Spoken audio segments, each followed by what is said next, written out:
आप देखिए तुलसीदास जी ऐसे ही तुलसीदास नहीं बने। एक साधारण सा बालक कैसे तुलसीदास बन गया। आप देखिए कि कितनी कठिनाइयां तुलसीदास जी के जीवन में आई। थोड़ी सी कठिनाइयां आती हैं और हम परमात्मा को छोड़ देते हैं। ये भगवान ये पकड़ो तुम्हारी कंठी माला, कितना हम तुम्हारा भजन करते हैं और आप हो कि हमारे जीवन में दुख ही दुख देते रहते हो। लेकिन नहीं, आप देखें जो भगवत भक्त होगा भगवान के चरणों में उसका विश्वास सदैव होगा और हमारा विश्वास अडिग हो जाता है, हिलता रहता है, अडिग नहीं रहता है, संकल्पित नहीं रहता है, हिलता डुलता रहता है। कुछ समस्याएं आई और विश्वास डगमगा गया। लेकिन नहीं, जिन जिन भक्त को मिले हैं परमात्मा, आप देखिए कि उनके जीवन में साधारण भक्तों से ज्यादा, साधारण मनुष्यों से ज्यादा उनके जीवन में कठिनाइयां आई हैं। आप देखिए जिसी भी भक्त का चरित्र आप श्रवण करें, आप देखिए ग्रंथों को, उन भक्तों के जीवन में बहुत कठिनाइयां आई हैं। आप चाहे नरसिंह जी को ले लें, मीराबाई को ले लें, तुकाराम जी को ले लें, नामदेव जी को ले लें, गोरहा कुमार जी को, आप कितने बड़े बड़े महापुरुष, इन सब के जीवन में अत्यंत दुख आए हैं और उनमें उनके जीवन में जितने दुख आए हैं उसमें से यदि एक भी दुख हमारे जीवन में आ जाए तो हम अपने जीवन को ही छोड़ दें। ऐसे घोर कष्ट उनके जीवन में आए, लेकिन परमात्मा के चरणों से उनका विश्वास नहीं हटा। अनन्य विश्वास के साथ भगवान की भक्ति करते रहे। और ऐसे ही श्री तुलसीदास जी महाराज हैं, आप इनके जीवन की कथा श्रवण करें। रामचरितमानस तो हम सभी श्रवण कर ही रहे हैं, आधार हमने रामचरितमानस का लिया है। लेकिन जिन्होंने रामचरितमानस को लिखा, ऐसे तुलसीदास जी कैसे तुलसीदास बन गए। इनके जीवन की यात्रा इतनी सरल नहीं रही। एक साधारण छोटा सा अनाथ बालक ऐसे ही तुलसीदास नहीं बन गया। बहुत कुछ इन्होंने अपने जीवन में सहा है। हम ऐसे तुलसीदास जी का पावन चरित्र आज श्रवण करेंगे कि इन्होंने ऐसी रामचरितमानस हम सबको दे दी कि हम सब अपने जीवन में उस रामचरित्र का आश्रय लेकर अपने जीवन को दिव्यता की ओर लेकर जा रहे हैं, जीवन की सार्थकता को प्राप्त कर रहे हैं। ऐसे तुलसीदास जी कौन थे? कहते हैं ये तुलसीदास जी भविष्य पुराण में भगवान शिव ने पार्वती जी से कहा था कि तुलसीदास कौन होंगे देवी? बाल्मीकि तुलसीदास कलौ देवी भविष्यति, रामचंद्र कथा भाषा रूपां करिष्यति। भविष्य पुराण में भगवान शिव पार्वती जी से कहते हैं कि हे देवी, साक्षात ब्रह्मर्षि वाल्मीकि ही कलयुग में तुलसीदास जी का रूप धारण करके आएंगे। और रामचरितमानस जो संस्कृत भाषा में रामचरित्र गाया गया है, उसको वह अपनी ग्राम्य भाषा में रचना करेंगे। ऐसे हनुमान जी की कृपा से रामचरितमानस लेखन का उन्हें सौभाग्य मिलेगा। तो पहले ही भविष्य पुराण में भगवान शिव कह चुके थे अपनी इस बात को।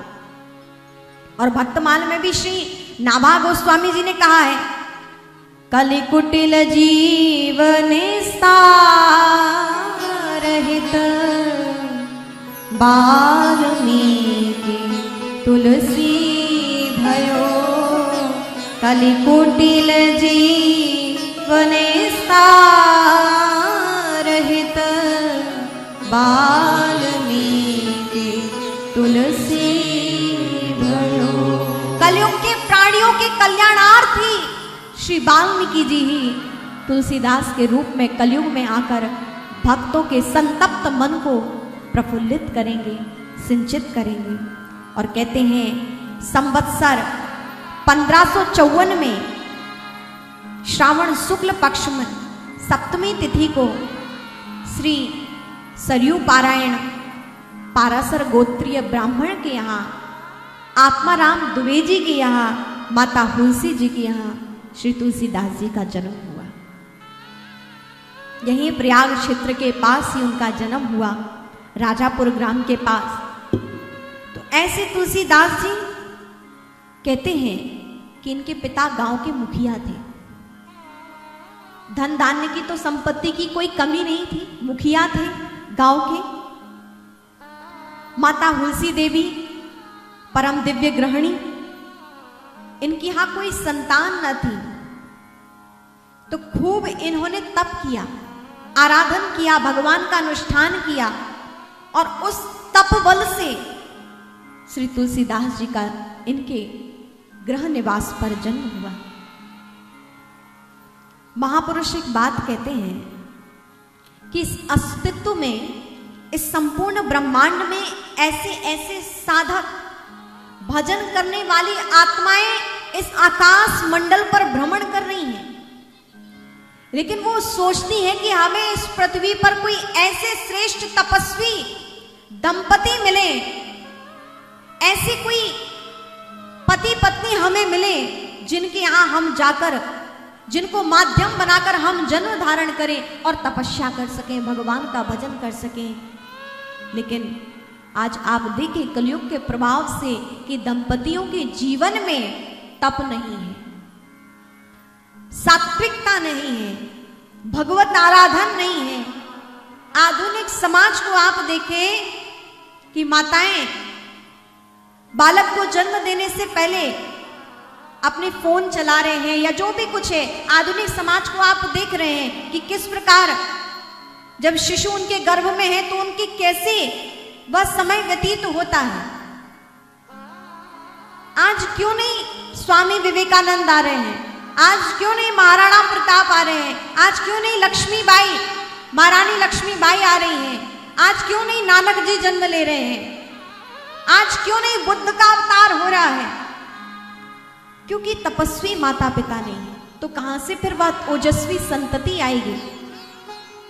आज तप नहीं हमारे जीवन में, आज अनुष्ठान नहीं, आज पवित्रता नहीं, और जब ये सब दिव्यताएं नहीं है तो दिव्य बालक का जन्म कैसे होगा? और जब दिव्यताएं जीवन में नहीं होगी तो सनातन का विस्तार करने वाला कौन होगा? और यदि सनातन ही नहीं होगा तो हम सब अपने राम की कथा कैसे सुनेंगे, कैसे गायन करेंगे, कैसे हम राम की ओर, कौन है राम का गुणगान करने वाला फिर? तो महापुरुष कहते हैं कि संपूर्ण अस्तित्व में ऐसी आत्माएं आज भी भ्रमण कर रही हैं कि वो चाहती हैं कि हमें कोई श्रेष्ठ दंपति माता पिता मिले जिनको माध्यम बनाकर हम इस धराधाम पर आकर भगवान का भजन कर सकें। तुलसीदास जी के माता पिता ने बहुत इसी प्रयाग के निकट आकर तपस्या की, अनुष्ठान किया, उस फल स्वरूप श्री तुलसीदास जी का उनके यहां जन्म हुआ।